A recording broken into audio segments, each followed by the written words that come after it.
When Sophie and I first moved to Edinburgh, we weren't looking for perfection, just something affordable, close enough to her university and my office.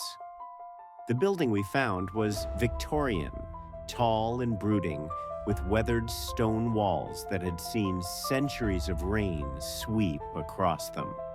Its narrow staircase curled upwards like a spine, each step groaning beneath our weight as though reluctant to carry us higher.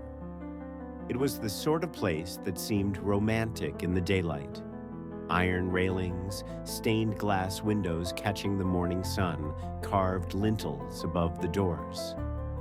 But by evening, the romance turned heavy. Shadows gathered early in the hallways, and every door had a silence about it, like people hid behind them rather than lived there. Our flat was on the fourth floor. As we dragged boxes up the last set of stairs, we noticed a woman standing outside 6B, one floor below ours. She leaned against her doorframe, watching.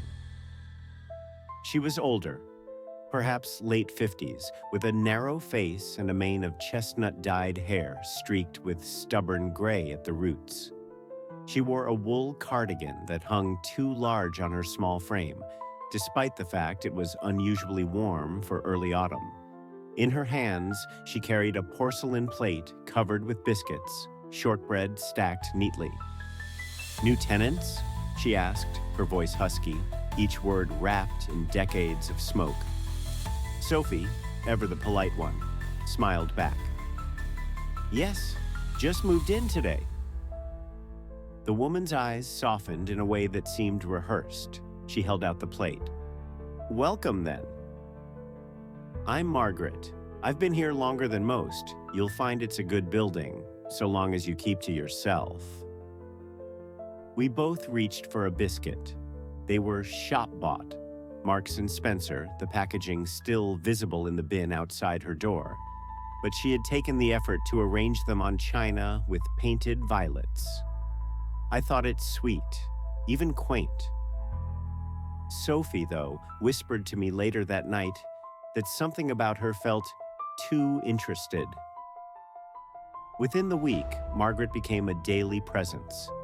She knocked one morning to ask if I could reach a jar on her high shelf. Another evening, she appeared with her television remote, saying it refused to work. On Saturday, she complained her cat, Jasper, had hidden beneath the bed and wouldn't come out. We didn't mind at first.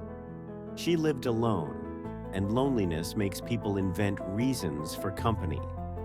She told us her husband had died 10 years ago, her son estranged, her daughter living abroad. Her flat smelled perpetually of lavender polish, though underneath lingered something sharper, metallic, like pennies soaked in water. Her shelves were crowded with china figurines, Victorian ladies, solemn clowns, and angels with faces too human to be comforting. But as weeks passed, her requests shifted. They grew heavier. "Daniel," she called one morning as I was locking our door for work. She stood waiting in the corridor, clutching her handbag tight to her chest. "Would you mind terribly driving me to the chemist? My back is dreadful today, and I can't manage the bus." It was on my way, so I agreed. A few days later, she needed to reach a doctor's office across the city, then to the bank, then the post office. Every errand precisely timed for when I was leaving, as though she memorized my schedule. The first time she asked for money, it was only £20 for a prescription she claimed wasn't covered. She pressed my hand with both of hers, eyes glistening. "Just until my pension clears, dear." Then it was 40 for groceries, then 70 because her rent was in dispute. Sophie grew wary. "She's tested boundaries," she said one night. "She sees how much she can take before you'll push back." I wanted to disagree, but unease had begun to creep beneath my skin. Still, guilt drove me. Margaret looked fragile in that cardigan, her collarbones jutting like bird wings. How could I say no? It was Arthur from 3C who broke the illusion. Arthur was a retired lecturer, a tall man with deep-set eyes who lived alone with stacks of newspapers and books. One evening, as I waited for the laundry to finish in the communal cellar, he entered and sat beside me. "She's been at you too, hasn't she?" he asked quietly. I frowned. "Who?" "Margaret." He spat her name like something sour. Then, in clipped sentences, he told me the same story others in the building already knew. Margaret lured in newcomers, especially young couples, always starting small, tea, biscuits, errands, then inch by inch, taking money, favors, time. The last tenants had broken their lease after 8 months. The couple before that lasted only 6. "She doesn't stop," Arthur said. "She studies you, learns your weaknesses, makes you feel like refusing her is cruelty itself." I tried to dismiss it, but his words gnawed at me. The very next morning, Margaret knocked, asking for another loan. Sophie refused to open the door. I stood frozen, listening as her knocks grew harder. "I know you're in there," she called, voice sharper than ever before. "I heard your kettle." "I only need a quick ride to the bank." We stayed silent. Eventually, her footsteps retreated. That evening, though, she was waiting on the stairs outside our flat. Her eyes were wet, her cheeks streaked with tears. She whispered that Jasper was sick, that he would die without the vet. Sophie walked past, jaw clenched. I faltered. Against every warning echoing in my mind, I handed her 80 pounds. 2 days later, I saw Jasper in her window, perfectly fine, grooming himself. When I mentioned it, she said the medicine worked miracles. Her gaze slid away. From then on, her pleas grew bizarre. She appeared at midnight, pale in the dim corridor, insisting her ex-husband was threatening her, that bailiffs would come by morning unless she paid them off. Another time, she claimed her nephew needed surgery overseas and only she could help. Each story more urgent, more absurd. By November, she had taken nearly 500 pounds. Sophie and I fought. She accused me of feeding Margaret's addiction to manipulation. I accused her of being heartless. The silence between us afterward was colder than the wind off the Firth. Then, one morning, I heard Margaret's voice through the thin wall. She wasn't crying or pleading. She was laughing. No, the young couple upstairs are good for it," she said, her voice bright and cruel. "Soft-hearted. They can't resist. I keep a book, you see, write down every tale I tell so I don't mix them. It's like a game." She laughed again, a sound I had never heard from her. Sophie came to my side, pale as milk. We pressed a phone to the wall and recorded her. Every word. After that, we stopped answering her knocks entirely. But she didn't go quietly. She pounded for 20 minutes straight one night, then slipped notes beneath our door. Letters filled with rambling accusations that we were unkind, that she would die because of us, that we would have her blood on our hands. One note listed details she should not have known. My mother's maiden name, Sophie's workplace, the registration of our car. She'd pieced it together from stray mail and casual remarks, weaving it into a tapestry of veiled threats. Arthur shook his head when I showed him. "She'll move on soon," he said grimly. "She always does." There's always someone new, sure enough. When a young woman named Clara moved into 5A, Margaret's attention shifted. Clara smiled shyly when we tried to warn her. But a week later, she carried Margaret's shopping bags up the stairs, chatting as though with a grandmother. Margaret had already spun her web. By mid-November, Sophie and I lived in constant tension. We planned our movements around Margaret, slipping out only when the corridor was clear. The building itself seemed to lean inward, every shadow whispering of her presence. Then came the night of the sirens. It was a Thursday, just past 11. Blue and red light strobed across our walls, washing our ceiling in color. We rushed to the window. Below, 3 police cars and an ambulance crowded the narrow street. Neighbors spilled into the hall in dressing gowns, murmuring. The officers hammered at Margaret's door. At first silence, then at last the click of the lock. She opened it slowly, her cardigan pulled close. Her face was blank, eerily calm, as though she had been expecting them.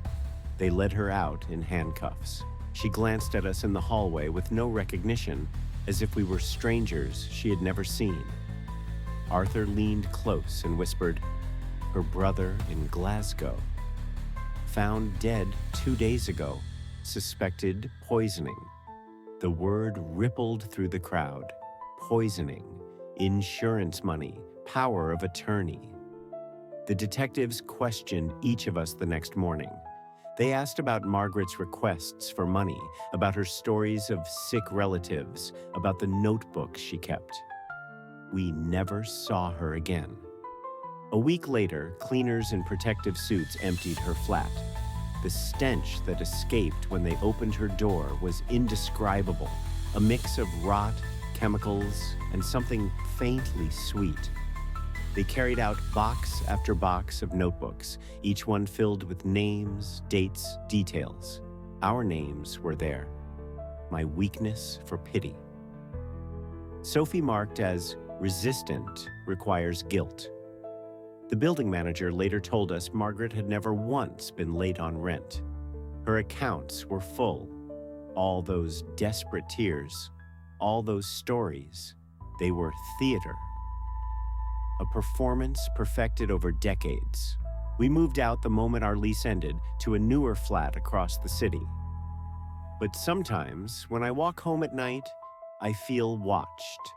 And every so often, through an open window, I think I hear laughter. A woman's husky laugh, bright and cruel, as though she has found new players for her game.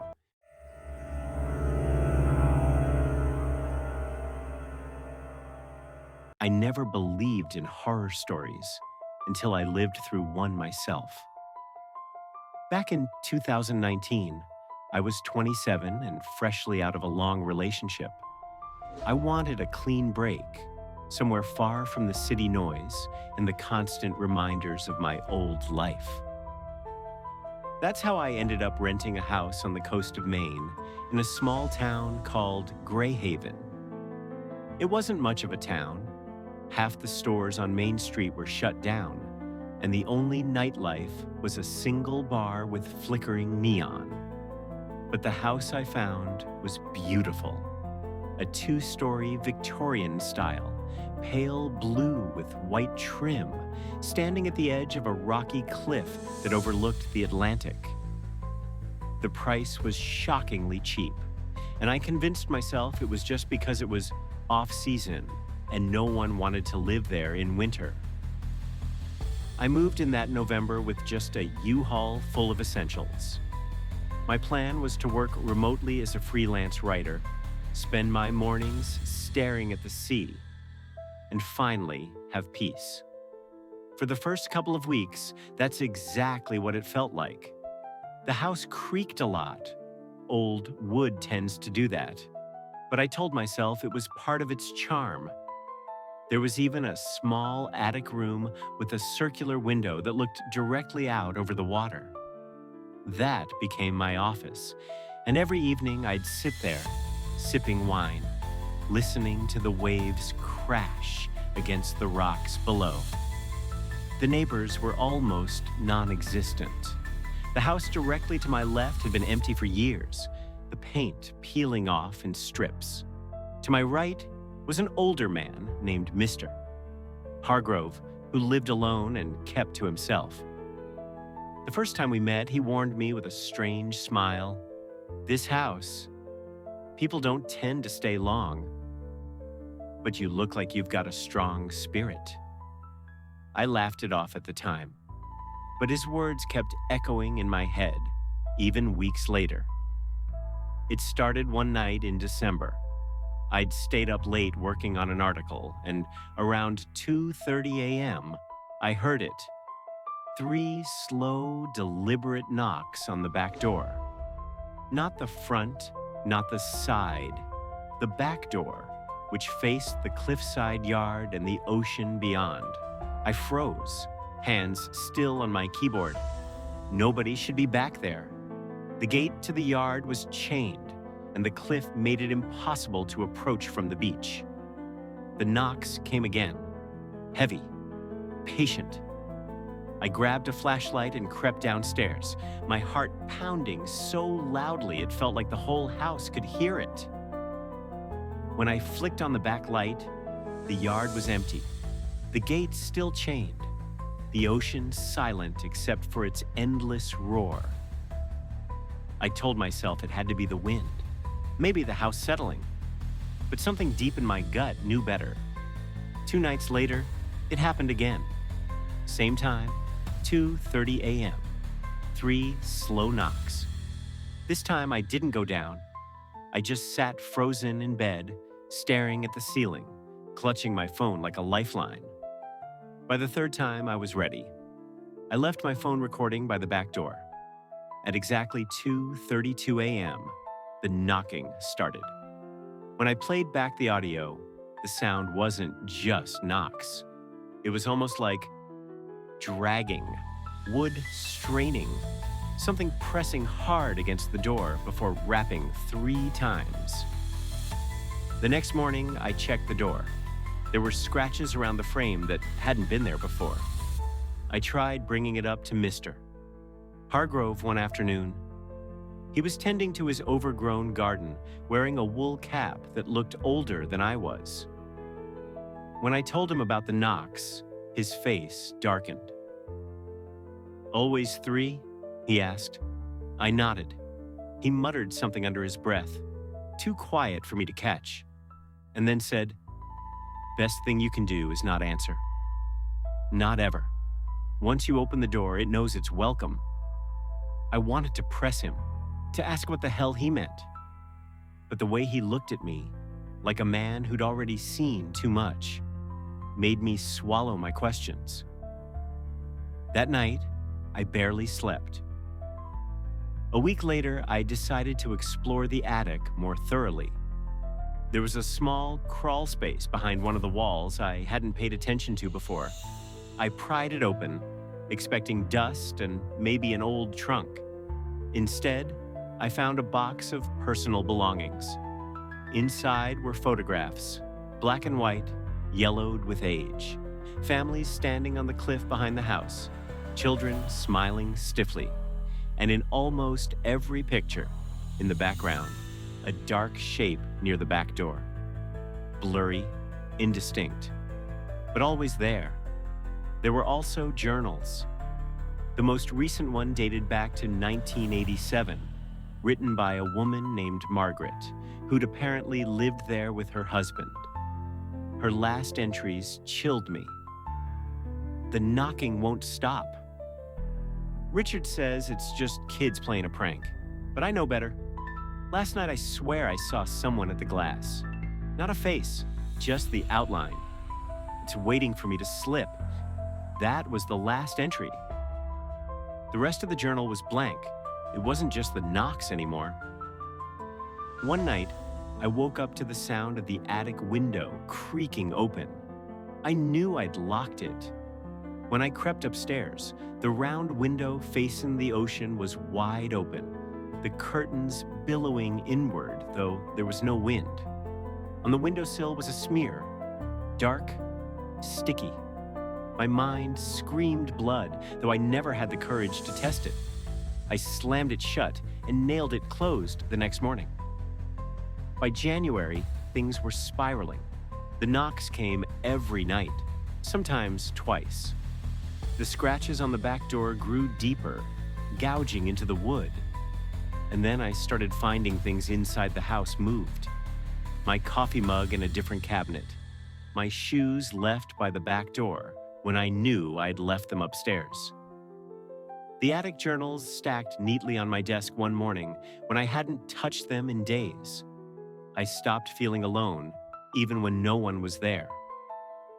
The climax came during a violent winter storm. The power went out, plunging the whole house into darkness. At 2:30 sharp, the knocking started, louder than ever. The entire frame of the door shuddered. I barricaded myself upstairs, clutching a kitchen knife, listening as the knocks turned into pounding, then dragging, then scratching, nails or claws raking across the wood. And then, silence. I dared to breathe. For a moment, I thought maybe it was over. That's when I heard the attic window burst open. I ran to the office just in time to see it swinging wildly in the storm. The nailed boards had been ripped away, lying splintered on the floor.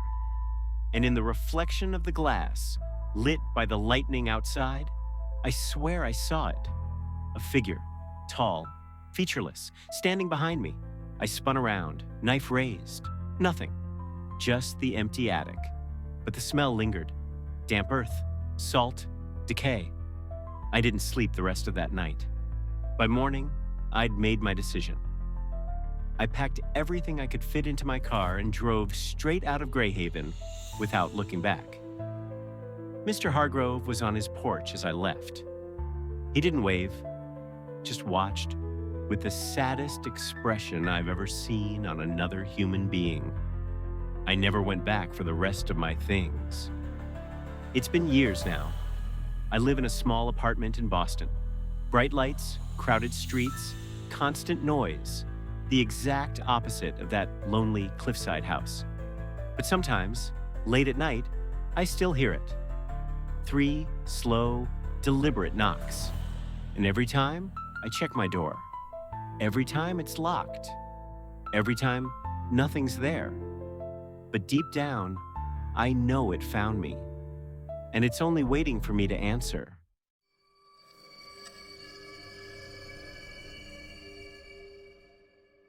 I never thought starting over would feel so heavy. 3 years ago, after a bitter separation, I moved with my daughter Emma into an old townhouse conversion in Manchester, England. It wasn't glamorous, the kind of place with cracked plaster along the stairwell and a faint smell of mildew that no cleaning spray could erase. But it was ours. Emma was only 9 at the time, a quiet, bookish girl who loved sketching in her notebooks. I was working double shifts as a nurse at Salford Royal, coming home drained but grateful for the stability.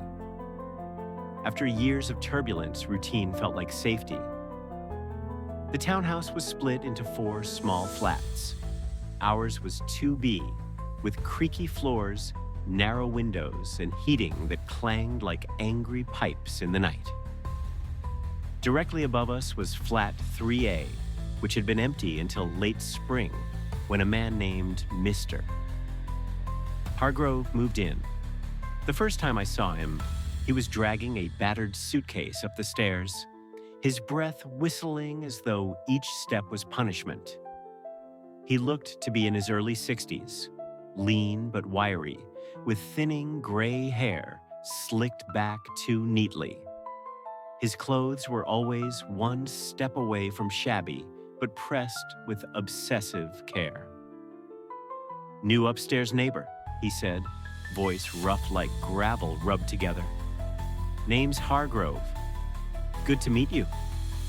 Something about the way he stood, angled just slightly too close, smiling without his eyes, made me instinctively step back. But I smiled politely, introduced myself, and thought nothing more of it. The requests began within weeks. At first, harmless enough. One Saturday morning, he knocked and asked if he could borrow a screwdriver. He said his wardrobe had collapsed in the move and he needed to fix it. I found the tool, handed it over, and forgot about it. The next evening, it was returned, polished as if it were new. Then came sugar, then a roll of duct tape, then my hammer. Each time, the same ritual, a knock, an oddly elaborate explanation, his hand lingering just a little too long when I passed the item. I told myself he was lonely, harmless, maybe widowed. Manchester was full of men like him, relics from another generation, struggling to connect. But by midsummer, the borrowing had become unnervingly specific. Could I trouble you for a stepladder? Mine doesn't quite reach. Do you have spare batteries? Not the cheap kind. The Duracell ones. I noticed you had an old Singer sewing kit in your cupboard last week when I came for the hammer. Mind if I borrow that? That last comment froze me. I hadn't shown him my sewing kit. He shouldn't have known I owned one. The night everything shifted, I came home earlier than usual from a late shift. Emma was staying with her dad that weekend, so the flat was empty and still. I went to grab the spare key I always kept hidden under the potted fern outside the door. It wasn't there. I lifted the pot, checked the floorboards, looked between the cracks in the stairwell. Nothing. I spent 10 minutes combing every inch of the landing before finally unlocking the door with my regular key. I told myself I must have misplaced it. Perhaps I'd taken it inside absent-mindedly. The next morning, the spare was back beneath the pot, perfectly placed, as though it had never gone missing. When I mentioned it to Hargrove in passing, just casual neighborly chatter, his face didn't move, but his eyes flicked sharp, quick, like a shutter snapping. Then came that smile again, wide and humorless. 2 weeks later, while deep cleaning my small home office, I realized my passport was missing. At first, I thought I'd misplaced it, but then I noticed subtler things. My bank statements were shuffled out of order. Emma's medical folder had been moved from the bottom drawer to the top. My pay slips were stacked differently. Nothing else was missing.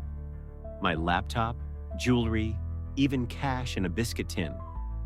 Untouched. Just my passport. I sat on the carpet surrounded by papers, my pulse hammering. Someone had been through my life, but careful enough to put things back almost where they belonged. That night, Hargrove knocked.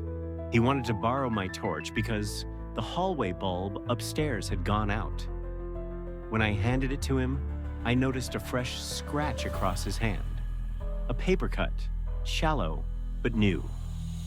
Hours later, while rechecking my files, I saw it.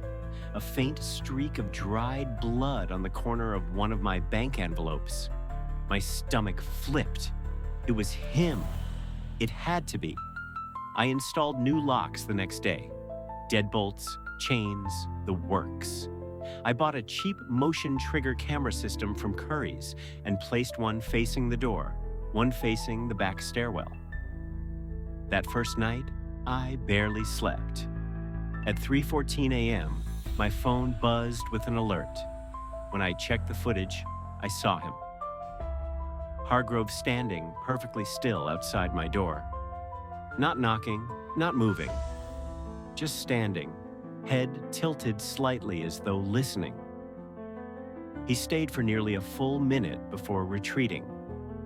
Half an hour later, he appeared again, this time at the back door, holding something small and metallic. A key. I called the police. They came, reviewed the footage, but shrugged. He hasn't broken in. He's just standing there. Not technically a crime, one officer said. Not a crime? I hissed. He has a key to my flat.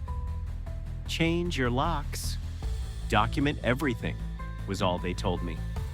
The next evening, while moving Emma's dresser to vacuum behind it, I found something that made my throat close. Tucked against the skirting board was one of my old pay slips. On the back, in cramped handwriting, someone had scrawled my work schedule for that month. Exact shifts, exact hours. It wasn't my handwriting. He had been in Emma's room. I took photos, shaking so hard the images blurred. That night, through the peephole, I watched him knock again. 3 taps, pause, then 2 more. Always the same pattern. He carried a covered dish this time. "Just made too much stew," he called softly through the door. I didn't answer. He set the dish down on the mat and retreated. But instead of going inside, he sat on the top step of the stairwell, directly across from my door. Sat there for hours, sipping from a thermos, staring at my flat. I phoned 999, but again, he's on his own property. Not illegal. The dish sat on my porch for 3 days before I binned it, untouched. A month later, I returned from a night shift to find the building buzzing with noise. Police vans outside, neighbors whispering in the stairwell. "Flat 3A," someone said. "They've been inside." Later, Mrs. Donnelly from downstairs told me what they'd found. Boxes of mail that wasn't his. Dozens of photocopied IDs, mostly women. Detailed notebooks tracking neighbors' routines, including mine. What time I left for work, when Emma was home alone, even diagrams of the flat layouts. In one drawer, they found my missing passport. Alongside it, a spare house key shaved down to fit my locks. But the worst was his bedroom. On the wall, taped neatly in rows, were photographs of us. Me, Emma. Some taken in the flat, some I'd never seen before. The landlord swore he hadn't authorized any sublets. Police later confirmed Hargrove wasn't even his real name. He was Graham Litton, with prior charges of stalking and burglary in 2 other counties. By the time officers returned with a warrant, flat 3A was empty. He had vanished. Emma and I moved within weeks into a newer block with security gates and cameras on every floor.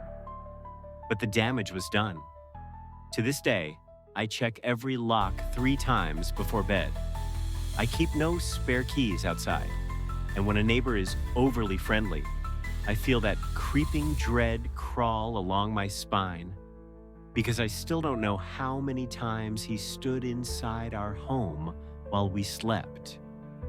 How many nights he watched us without my knowledge. What else he touched.